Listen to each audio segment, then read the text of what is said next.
Hello students, बेटा vector का अपना थोड़ा सा पोर्शन बचा हुआ है, उसको कंप्लीट करेंगे आज हम। और साथ के साथ मैं आज आपको एक्सरसाइज दूंगा वेक्टर की। ठीक है, उसमें आपके 24 क्वेश्चन होंगे, आपको उनको सॉल्व करना है। और शाम को जो आपका स्लॉट है टाइम का, उसमें आपको अपनी क्वेरीज लेनी है। ठीक है, तो जो टॉपिक बचे हुए हैं उनको स्टार्ट करते हैं। पहला टॉपिक है हमारा मीनिंग ऑफ क्रॉस प्रोडक्ट। मैंने आपको मीनिंग ऑफ डॉट प्रोडक्ट भी बताया था, है ना। तो उसी तरीके से हमें मीनिंग ऑफ क्रॉस प्रोडक्ट भी देखना है। तो अपने पास दो वेक्टर हैं, this is vector A and this is vector B, और उनके बीच में एंगल थीटा है। तो उनका क्रॉस प्रोडक्ट आपको पता है क्या होता है, वेक्टर ए का मैग्नीट्यूड वेक्टर बी का magnitude into sine theta, where theta is angle between A and B. और साथ के साथ एक यूनिट वेक्टर भी आएगा। अगर मैं यहाँ पर यूनिट वेक्टर की बात करूँ तो ए से बी जाएंगे आप, क्योंकि ए क्रॉस बी है, तो वो आपका जो थंब है आउटवर्ड आ रहा है, आपकी तरफ आ रहा है। तो एन कैप की डायरेक्शन क्या होगी बेटा, आउटवर्ड होगी। ठीक है, अब ये जो दो वेक्टर दिए हुए थे, इसको मैं एक पैरेललोग्राम बना लेता हूँ। कैसे बना लेता हूँ, इसकी हेल्प से। इसको शिफ्ट किया यहाँ, इसको शिफ्ट किया यहाँ, और एक पैरेललोग्राम हमारा तैयार हो गया। ठीक है, और मैं अब इस पैरेललोग्राम के एरिया निकालने में इंटरेस्टेड हूँ। ठीक है, तो एरिया ऑफ पैरेललोग्राम होता क्या है, बेस इनटू हाइट। ठीक है, तो हाइट तो हमें पता नहीं है, बेस पता है, वो क्या है, ए है। तो मैं करता क्या हूँ, इस बी को रिजोल्व कर लेता हूँ दो कंपोनेंट्स में। एक जिसके साथ थीटा होता है वो कोस कंपोनेंट होता है, उसके परपेंडिकुलर साइन कंपोनेंट। आप देख रहे हो कि ये चीज़ और ये चीज़ बिल्कुल पैरेलल है।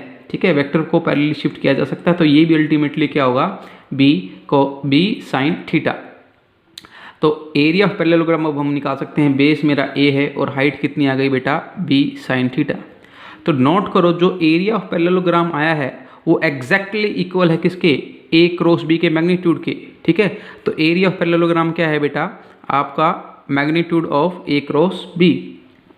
तो कहने का मतलब क्या है, अगर आपको दो वेक्टर दिए जाएं और बोला जाए इन दो वेक्टर की हेल्प से पहले एक आप पैरेललोग्राम बनाइए और उसका एरिया बताइए, तो आपको कुछ नहीं करना है, आपको जस्ट उन दो वेक्टर का क्रॉस प्रोडक्ट ले लेना है, और वो क्रॉस प्रोडक्ट आपका मैग्नीट्यूड आपको क्या दे देगा, उस पैरेललोग्राम का एरिया दे देगा। ठीक है, तो A cross B is equal to the area of parallelogram whose two sides are represented by the vector A and vector B।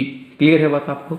And the second topic is position vector and displacement vector. ठीक है, ये topic important है, ये unit 2 में हमारे help करेगा बहुत ज़्यादा। देखिए, एक प्लेन लिया है मैंने, एक्स वाई प्लेन। ठीक है, और एक ऑब्जेक्ट है एट टाइम टी, कोई भी एक टाइम टी पर वो ए पॉइंट पर है। ठीक है, तो मैं क्या करता हूँ, ए पॉइंट को ओ से कनेक्ट कर देता हूँ, एक वेक्टर बना देता हूँ जिसकी टेल ओ पर है और हेड किस पर है, ए पर है। तो ये ओ ए वेक्टर क्या रिप्रेजेंट करता है बेटा, position vector of object at point A, ये रिप्रेजेंट करता है। क्लियर है बात आपको।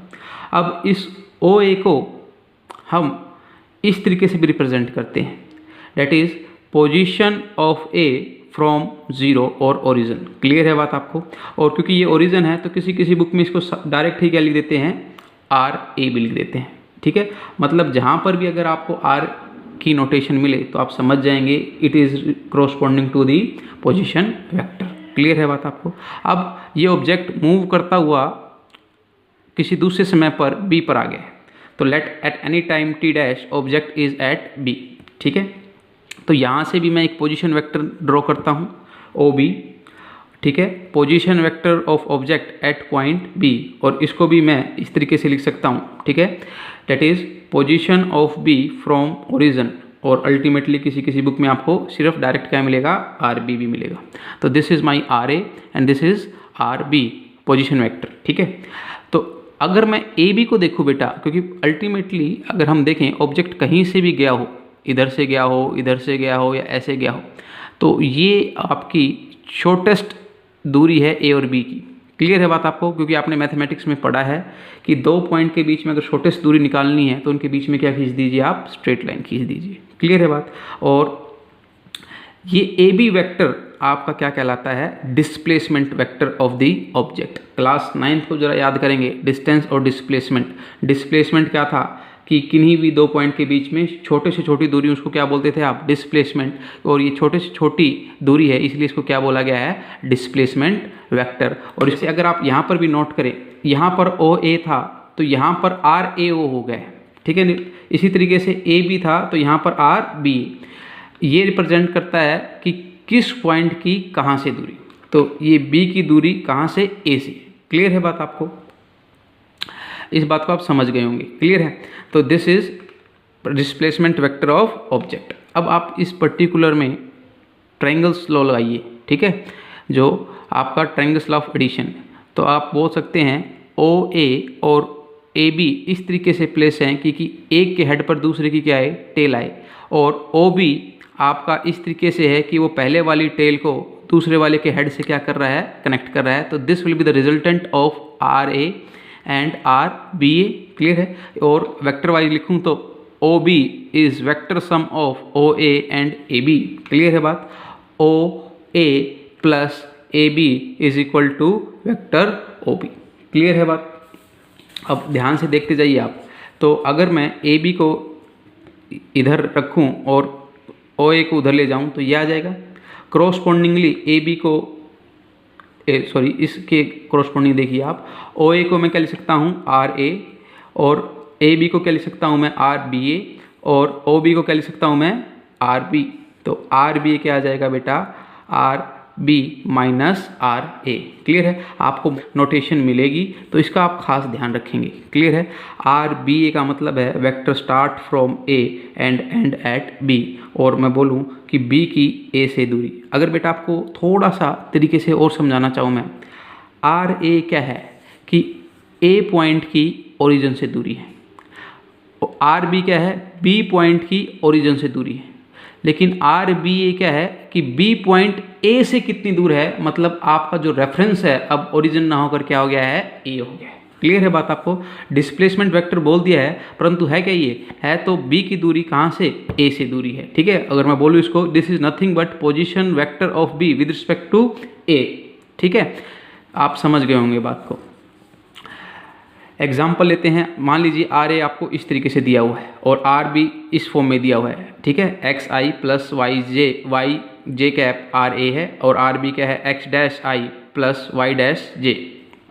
तो आर बी के लिए क्या करेंगे आप, R B minus R A, तो इसमें से ये माइनस कर देंगे, अल्टीमेटली आपका आई के कंपोनेंट एक तरफ कर लीजिए, जो जे के कंपोनेंट एक तरफ कर लीजिए। समझ में आई बात आपको बेटा, इस चीज़ को आप ध्यान से समझेंगे मैं क्या समझाना चाह रहा हूँ, क्योंकि ये टॉपिक आपको यूनिट 2 में मिलने वाला है। अब जो बात करूँगा मैं उसके ऊपर थोड़ा सा गौर करेंगे आप लोग। क्या मैं इसी सेम पैटर्न पर मैं ये लिख सकता हूँ, V21 is nothing but V2 minus V1। ये V2 क्या है, कोई भी एक ऑब्जेक्ट है उसकी वेलोसिटी है। ठीक है, और क्योंकि इसके पीछे कुछ नहीं है तो मतलब ये विद रिस्पेक्ट टू ओरिजिन है या फिर ग्राउंड है। और V1 क्या है, velocity of object 1 with respect to ground और ओरिजिन। V21 क्या हो गई बेटा, velocity of object 2 with respect to 1, मतलब 2 की 1 के रिस्पेक्ट में कितनी है, और इसको मैं क्या बोल सकता हूँ, बोलते हैं हम relative velocity of 2 with respect to 1। Clear है, इसको हम मोर डिटेल में इस टॉपिक को डील करेंगे किसमें, चैप्टर 2 में। इसको एक एग्जांपल से समझाने की कोशिश करता हूँ। मान लीजिए ये एक बॉडी है, इसकी स्पीड कितनी है, 5 मीटर पर सेकेंड, और 2 की स्पीड है 10 मीटर पर सेकेंड, और दोनों एक डायरेक्शन में जा रही हैं। क्लियर है बात, अगर मैं बोलूं कि 2 एक से कितनी तेज़ी से चल रहा है, तो मेरा अल्टीमेटली पूछने का मतलब ये है कि relative velocity of 2 with respect to 1 बताइए, और मैं अल्टीमेटली आपसे क्या पूछ रहा हूँ, V21 पूछ रहा हूँ। क्लियर है बात आपको, तो आप कहेंगे देखो ये 10 से चल रहा है, ये 5 से, तो मतलब ये वाला इसके रिस्पेक्ट में 5 अधिक है, तो V21 कितना हो गया, 5 मीटर पर सेकेंड। ये आप इजीली आंसर दे पाए क्योंकि दोनों एक लाइन में चल रहे थे। अगर मैं आपसे पूछूं कि ये वाला 10 मीटर पर सेकंड की स्पीड से इस डायरेक्शन में चल रहा है, लेट एक्स, और ये वाला 5 मीटर की स्पीड से वाई डायरेक्शन में चल रहा है, अब डायरेक्शन सेम नहीं है, तो अब आंसर आप 5 नहीं बोल सकते। ठीक है, तो आपको ध्यान दे थोड़ा सा, रिलेटिव वेलोसिटी कंसेप्ट और कुछ नहीं है बेटा, ये तो वेक्टर सब्ट्रैक्शन है। क्लियर है, ये चीज़ हमने पढ़ी है किसमें, वेक्टर सब्ट्रैक्शन में।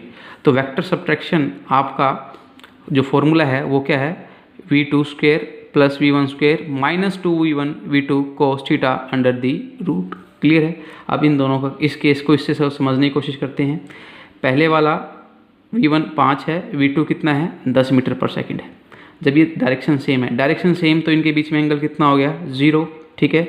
वैल्यू पुट कीजिए, आपका आंसर 5 निकल कर आएगा, जो आपने अपनी जनरल इंट्यूशन से भी बता दिया था कि इसका आंसर कितना होने वाला है, 5 होने वाला है। लेकिन आप ये जनरल इंट्यूशन से आप ये क्वेश्चन को सोल्व नहीं कर सकते, इसके लिए आपको इस फॉर्मूले की हेल्प चाहिए।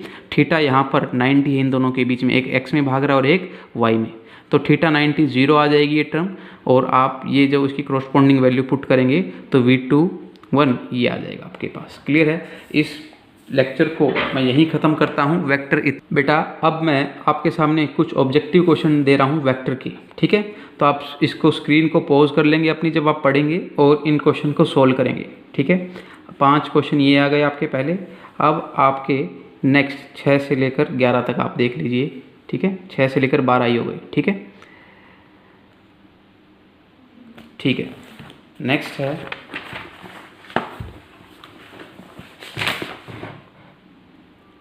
नेक्स्ट नोट करें बेटा आप 13 से लेकर 17 तक, ठीक है।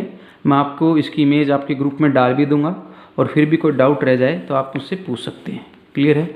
नेक्स्ट नोट करेंगे आप 18 से लेकर 21 तक, एंड लास्ट आपका